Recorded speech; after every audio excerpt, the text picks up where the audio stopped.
Shalom saudara, di momen yang spesial ini ketika kita merayakan hari kenaikan Tuhan Yesus ke surga, kita akan bersama-sama merenungkan firman Tuhan dengan tema tidak ditinggalkan janji penyertaan Tuhan. Mari kita berdoa. Tuhan, kami bersyukur karena Tuhan tidak pernah meninggalkan kami. Dalam situasi apapun Engkau selalu ada bersama dengan kami dalam setiap musim kehidupan kami. Hari ini kami bersyukur kami akan merenungkan firman-Mu. Biar Tuhan bantu kami untuk mengerti dan memahaminya. Bahkan kami melakukan di dalam hidup kami. Dalam nama Tuhan Yesus kami berdoa. Amin. Saudaraku yang terkasih, kita akan bersama-sama merenungkan firman Tuhan dari Matius 28 ayat 16 sampai ayatnya yang ke-20. Demikian firman Tuhan. Dan ke-11 murid itu berangkat ke Galilea, ke bukit yang telah ditunjukkan Yesus kepada mereka. Ketika melihat Dia, mereka menyembahnya, tetapi beberapa orang ragu-ragu. Yesus mendekati mereka dan berkata, "Kepadaku telah diberikan segala kuasa di sorga dan di bumi. Karena itu, pergilah, jadikanlah semua bangsa muridku dan baptislah mereka dalam nama Bapa dan Anak dan Roh Kudus. Dan ajarlah mereka melakukan segala sesuatu yang telah kuperintahkan kepadamu. Dan ketahuilah, aku menyertai kamu senantiasa sampai kepada akhir zaman." Saudaraku, ketika menjalani hari-hari, ada momen dalam kehidupan kita ketika kita merasa sendirian. Mungkin bukan karena tidak ada orang di sekitar kita, tetapi karena tidak ada yang benar-benar mengerti apa yang sedang kita alami.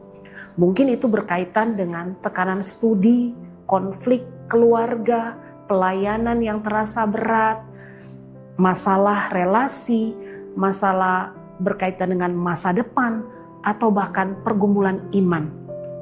Di tengah-tengah perasaan sendiri itu, seringkali muncul pertanyaan di dalam hati. Tuhan, Engkau masih ada di sini enggak sih? Saudaraku, perasaan ditinggalkan adalah salah satu pengalaman yang paling manusiawi. Bahkan orang-orang beriman pun mengalaminya. Kita bisa rajin berdoa, bisa rajin melayani Tuhan, bahkan aktif di gereja. Tetapi tetap saja ada masa di mana kita merasa bahwa Tuhan itu jauh. Doa seperti tidak dijawab, jalan hidup terasa kabur, dan masa depan tampak tidak pasti. Menariknya saudara, pengalaman ini bukan hanya kita yang mengalaminya. Para murid Yesus pun pernah mengalami hal yang sama. Khususnya menjelang sesudah kenaikannya, ketika Yesus, guru, pemimpin, dan pusat hidup mereka ini naik ke surga. Secara manusiawi itu terlihat seperti perpisahan, seolah-olah mereka akan berjalan sendiri. Namun justru di momen itulah saudara, Yesus memberikan sebuah janji yang menjadi dasar kekuatan iman orang percaya sepanjang zaman. Aku menyertai kamu senantiasa sampai kepada akhir zaman. Saudaraku yang terkasih, tema ini mau mengajak kita untuk melihat lebih dalam. Apakah benar kita tidak ditinggalkan? Bagaimana bentuk penyertaan Tuhan itu dan bagaimana kita hidup di dalam janji tersebut. Saudaraku yang terkasih, untuk memahami kekuatan janji ini, kita perlu melihat konteksnya dulu saudara. Di dalam Matius 28 ayat 16 sampai 20, Yesus memberikan amanat agung kepada murid-muridnya. Ini adalah sebuah momen terakhir sebelum Yesus naik ke surga, yang juga dicatat di dalam Kisah Rasul pasal 1 ayat yang ke-9. Bagaimana situasi pada saat itu? Murid-murid baru saja mengalami trauma penyaliban. Mereka masih dalam proses untuk memahami kebangkitan. Dan para murid ini juga masih belum sepenuhnya kuat secara iman. Bahkan ada yang masih ragu. Saudaraku, mereka itu akan segera ditinggalkan secara fisik oleh Yesus. Nah, dalam kondisi seperti ini, Yesus tidak memberikan perintah tentang sistem organisasi atau memberikan aturan-aturan yang kompleks. Bahkan Yesus juga tidak memberikan jaminan hidup yang baik kepada mereka. Tapi saudara, yang Yesus janjikan kepada mereka di sini adalah satu hal yang sangat penting. Apa itu saudara? janji penyertaannya. Nah, ini menarik sekali saudara. Kenapa? Karena Yesus tahu tantangan terbesar dari para murid itu bukan sekedar tugas, tetapi rasa kesendirian. Saudaraku yang terkasih, perhatikan ketika Yesus berkata, "Aku menyertai kamu senantiasa." Saudara, dalam bahasa Yunani kata menyertai ini berasal dari kata meta atau bersama. Kata ini mengandung makna kehadiran yang aktif, bukan sekedar simbolis. Artinya apa saudara? Yesus ingin mengatakan kepada mereka bahwa dia itu bukan hanya Tuhan yang ada di atas sana, tetapi dia juga adalah Tuhan yang hadir bersama di dalam perjalanan hidup. Nah saudaraku, penyertaan Tuhan itu bersifat relasional, bukan sekedar teologis saudara. Lalu kemudian ketika kita melihat kata senantiasa di sini, ini adalah kata yang penting saudara. Dan dalam bahasa Yunani, ini menggunakan pasas pas hemeras. Artinya apa saudara? Setiap arti dari kata ini menyebutkan bahwa penyertaan itu bukan hanya ketika dalam kondisi kuat, bukan hanya saat ketika kita berdoa dengan benar, juga bukan hanya saat ketika kita dalam kondisi baik-baik saja, atau kita mengalami penyertaan Tuhan itu bukan hanya ketika kita ada di dalam kondisi yang baik-baik, tetapi di dalam masa kita mengalami kegagalan, Tuhan itu pun hadir bersama dengan kita. Saat kita mengalami kejatuhan di dalam hidup kita, Tuhan juga hadir. Ketika iman kita juga mulai goyah, Tuhan juga hadir bersama dengan kita. Jadi kehadiran Tuhan itu selalu nyata dan terus-menerus di dalam kehidupan kita. Penyertaan Tuhan itu tidak tergantung kepada perasaan kita, tetapi pada janjinya. Saudara, inilah yang dialami oleh tokoh-tokoh di dalam Alkitab. Seperti Musa misalnya saudara. Ketika Tuhan memanggil dia untuk memimpin bangsa Israel keluar dari Mesir. Ketika Musa dipanggil, saudara, dia merasa ada satu ketakutan di dalam dirinya. Namun Tuhan berkata, "Aku akan menyertai engkau." Demikian juga dengan Yosua ketika dia harus melanjutkan kepemimpinannya. Untuk melanjutkan kepemimpinan daripada Musa. Saudara, Yosua juga mengalami ada satu ketakutan di dalam hatinya. Dia gentar, tetapi Tuhan berkata kepadanya, "Aku tidak akan membiarkan engkau dan tidak akan meninggalkan engkau." Hal yang sama juga saudara dialami oleh Daud.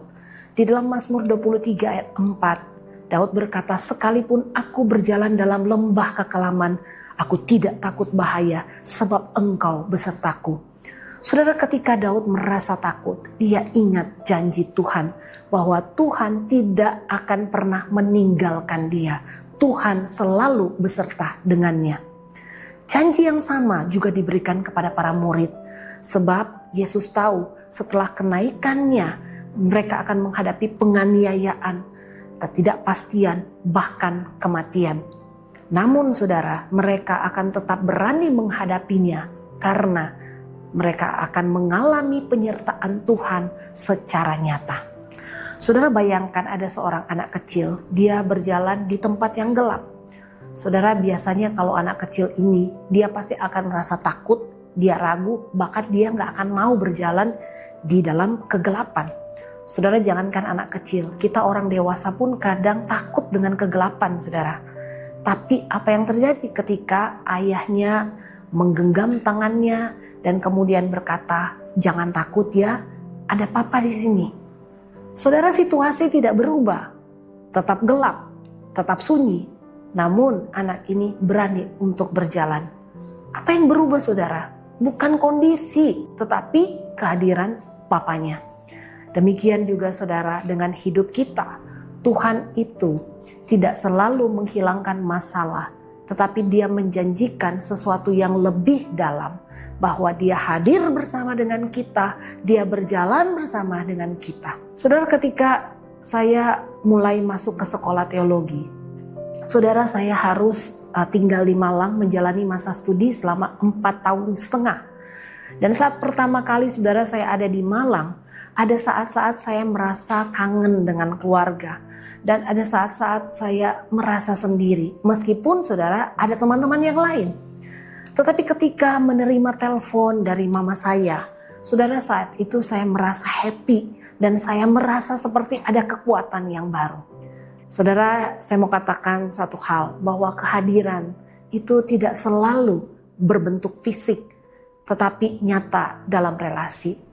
Begitu juga dengan Tuhan. Ia mungkin tidak terlihat secara fisik, saudara, seperti kita hari ini. Tetapi kehadirannya itu nyata. Nyata di dalam apa, saudara? Nyata ketika kita merasakan ada damai sejahtera di dalam hati kita. Dia nyata memberikan kekuatan saat kita merasa lemah. Ia nyata memberikan penghiburan saat kita terluka. Dan dia juga hadir memberikan arahan kepada setiap kita ketika kita mengalami kebingungan dan kebimbangan. Saudaraku, janji tanpa respons tidak akan mengubah hidup. Maka bagaimana kita menghidupi penyertaan Tuhan ini? Yang pertama, saudara, berhenti untuk mengukur kehadiran Tuhan dari perasaan. Seringkali saudara kita berkata, saya nggak merasa ada Tuhan.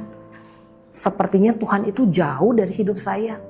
Masalahnya saudara, kita menjadikan perasaan ini sebagai standar kebenaran. Padahal iman berkata, Tuhan tetap hadir bahkan ketika kita tidak merasakannya. Yang kedua saudara, kita belajar apa? Kita belajar peka terhadap Tuhan. Cara Tuhan hadir itu tidak selalu dengan cara yang spektakuler. Kadang-kadang saudara, Tuhan itu hadir melalui firman yang menyentuh hati, lagu rohani, nasihat dari orang lain, ada kekuatan yang tiba-tiba muncul, atau jalan keluar yang tidak disangka-sangka, saudara.